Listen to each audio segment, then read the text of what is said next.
In 12 step recovery, we talk a lot about what's within your control. And the fact of the matter is, a lot is out of our control, but there are things that we can control. I can't control how others take care of themselves. I can't control the opinions of others, the past or the future, what people think of me, but I can control what I give my energy to, how I speak to myself, my own boundaries, how I handle challenges. So this same concept, I translated this into like the financial world, and there are a lot of things out of my control, right? Like I can't control when the interest rate changes or if Congress decides they want to change tax laws, the rate of unemployment, or the strength of the dollar. What's in my control though is how I decide to invest, if I'm going to participate in a 401k, for example. Decide what is within my control is where I work, how much money I make, how much money I spend, how I choose my investments,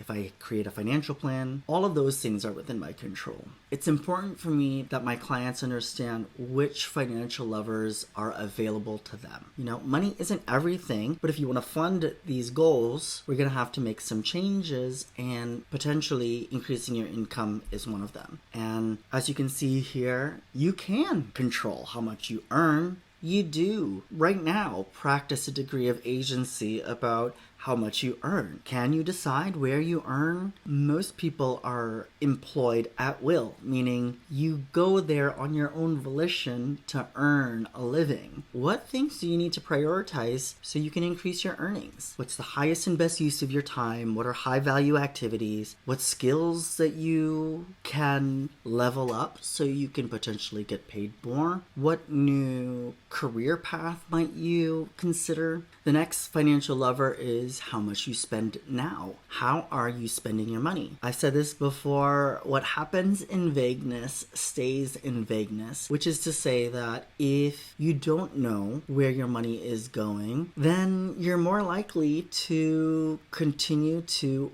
stay in a fog around your financial situation.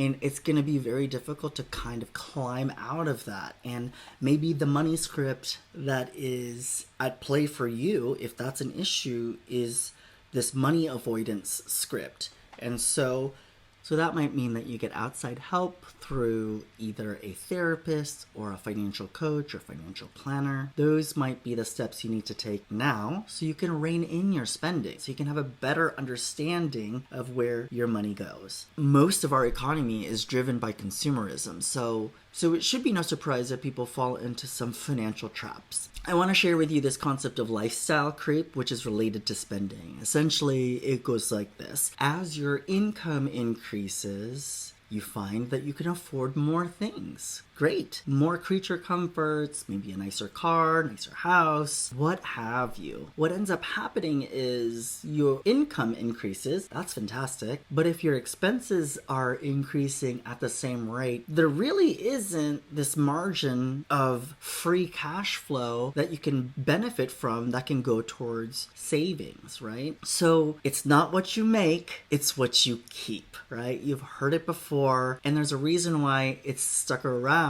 as something people say. It's because it's true, right? So let's get in the habit of making sure that we are living below our means. Another thing we can control is our savings. How much do you put in your emergency fund? Is it 3, 6, 9, 12 months worth of living expenses? Do you even know what your living expenses are? That might mean you need to go back to tracking your spending so that you have a spending plan so you can answer that question. How much money does it cost to run your household? That should be something you know so that you can make this decision. What amount of your income should be saved on a recurring basis towards your goals?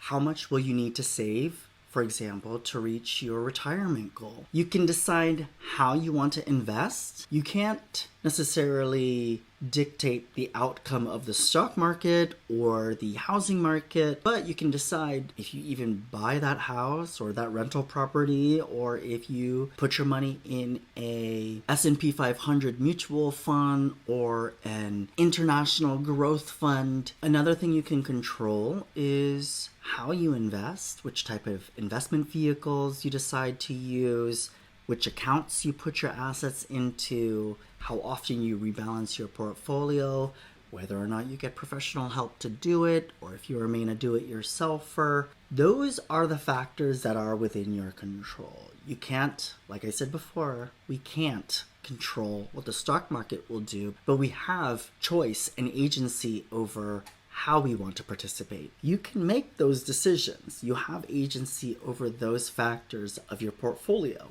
Another of the levers is deciding on when you will retire and how long you are going to work in order to fund your retirement goal. And if you are behind in your retirement savings, it might mean that working one or a few more years is the answer so that you can maintain your living standard. But if you maybe are going to say, maybe I'll go on one last trip, I really just want to retire now, then that's a decision you have to make for yourself. But that's another lever, right? How much are you going to spend in retirement? So those are things that are within your control.